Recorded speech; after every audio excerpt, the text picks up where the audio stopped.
Kegiatan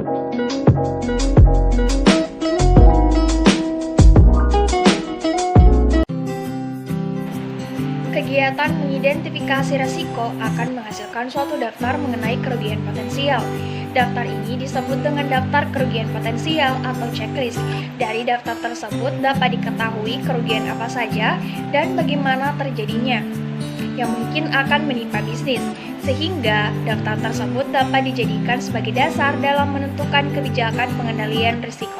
Adapun klasifikasi daftar kerugian potensial yang dapat menimpa setiap bisnis, yang pertama yaitu adanya kerugian atas harta kekayaan yang meliputi kerugian langsung seperti biaya penggantian atau perbaikan terhadap harta yang terkena peril, seperti gedung yang terbakar dan peralatan yang dicuri. Nah, kemudian ada kerugian yang tidak langsung, yaitu kerugian yang diakibatkan oleh rusaknya barang yang terkena peril, dan kerugian atas pendapatan, misalnya sebagai akibat tidak berfungsinya alat produksi karena terkena peril. Nah, yang kedua, ada kerugian berupa kewajiban kepada pihak lain yang merasa dirugikan akibat kesalahan dari bisnisnya. Dan yang ketiga, kerugian personil, yang merupakan kerugian yang menimpa personil atau orang-orang yang menjadi anggota dari karyawan perusahaan, termasuk keluarganya.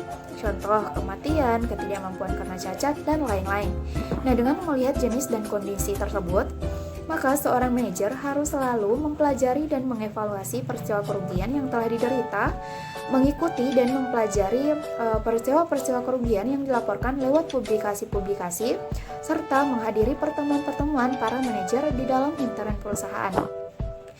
Seperti pertemuan dengan manajer di tingkat regional, nasional, maupun internasional.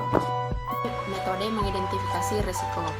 Dalam mengidentifikasi risiko ada beberapa metode yang dapat digunakan.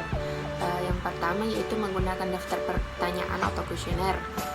Untuk menganalisa risiko yang dari jawaban-jawaban terhadap pertanyaan tersebut diharapkan dapat memberikan petunjuk-petunjuk tentang dinamika informasi khusus yang dapat dirancang secara sistematis tentang risiko yang menyangkut kekayaan maupun operasi perusahaan. Yang kedua, menggunakan laporan keuangan, yaitu dengan menganalisa neraca, laporan pengoperasian, dan catatan-catatan pendukung lainnya. Yang ketiga, membuat flowchart. Aliran barang mulai dari bahan mentah sampai menjadi barang jadi akan dapat diketahui risiko-risiko yang dihadapi pada masing-masing tahapan dari aliran tersebut. Dari flowchart tersebut akan dapat diidentifikasikan kemungkinan kerugian pada masing-masing tahapan. Kerugian potensial yang dapat terjadi diantaranya yang pertama, kerugian berupa harta kekayaan. Contohnya seperti barang rusak, barang hilang di gudang, dan barang rusak karena kesalahan proses dan sebagainya. Yang kedua yaitu kerugian yang menyangkut liability. Contohnya tuntutan konsumen karena barang yang tidak sesuai dengan yang seharusnya diterima oleh konsumen tersebut. Dan yang ketiga yaitu kerugian personil.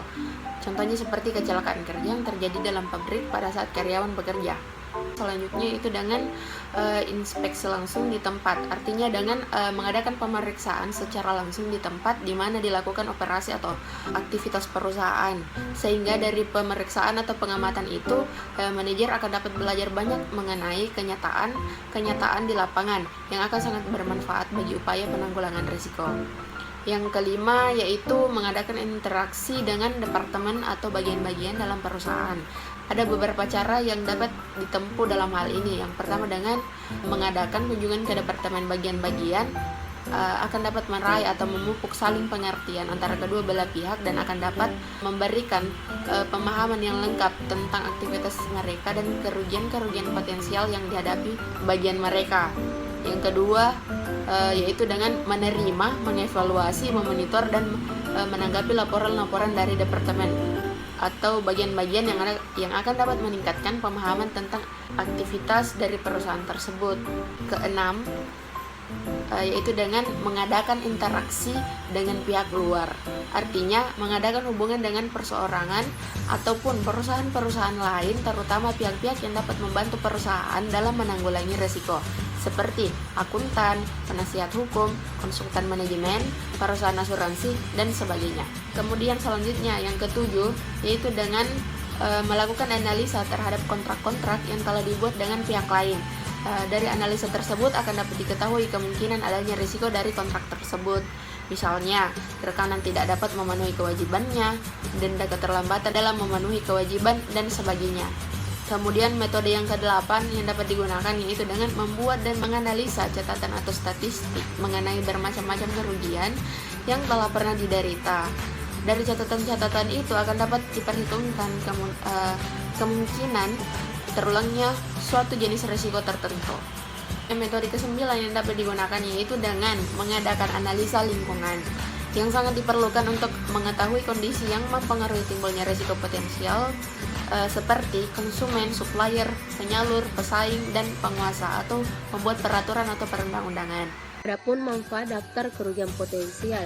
Daftar kerugian potensial bagi suatu perusahaan pada hakikatnya merupakan yang pertama, daftar yang dapat menunjang pencapaian tentang tujuan yang berkaitan dengan pengelolaan bisnis pada umumnya.